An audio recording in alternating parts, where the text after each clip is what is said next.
Malagim na trahedya ang nakita ng buong mundo sa nangyari sa Cagayan de Oro at Iligan City kamakailan. Pero mas malaking trahedya raw ang nagbabadya sa mga matataong lugar gaya ng Metro Manila ayon mismo sa Climate Change Commission. Dapat mag-ingat yung highly urbanized area kung saan maraming tao.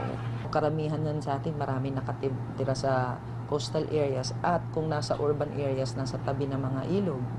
Yung infrastructure natin is still weak enough to sustain this risk. Bukod sa Metro Manila, binabantayan na rin daw ng komisyon ang mga lungsod ng Baguio, Cebu at Davao at maging ang hilagang bahagi ng bansa. First, you take out the people from very risky areas, and that will require a lot of political will. Ipinag-utos na ni Pangulong Aquino ang pagbuo ng panibago at mas detalyadong geohazard map ng bansa. Pero dahil sa lumalalang epekto ng climate change, sinisimula na rin daw ng komisyon na buuin ang isang multi-hazard map na tutukoy sa mga lugar na maaaring tamaan ng mga kalamidad. It will now tell you in areas, let's say, pwede mo nang pagsasama mo na ngayon, i-overlap mo na yung mapa sa ibang mapa tulad ng earthquake-prone area, ma-identify mo na specifically kung saan posibleng tatama.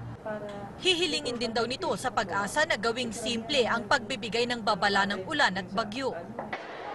Sa susunod na pasukan naman, sisimulan na raw ng Department of Education na isama sa curriculum ng mga nasa elementarya ang climate change at ang epekto nito sa ating kalikasan at buhay.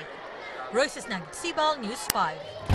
Mga kapatid, kung gusto nyo pong tumulong sa mga nasalanta ng Bagyong Sendong, ngayong malapit na ang bagong taon, bukas po sa inyong donasyon ang Alagang Kapatid Foundation.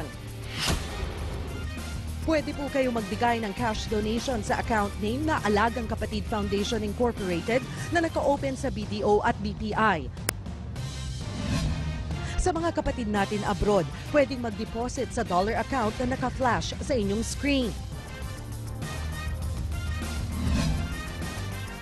O kaya magpunta sa iRemit branches kung saan walang bank charge. Pwede rin kayong mag-donate gamit ang cellphone. I-text lang ang iGive space AKF space ang halaga na kaya nyong ibigay at isend po yan sa 6930. Bukas yan sa Smart at Talk and Text subscribers. Para sa iba pang impormasyon, bumisita lang sa interaction.com.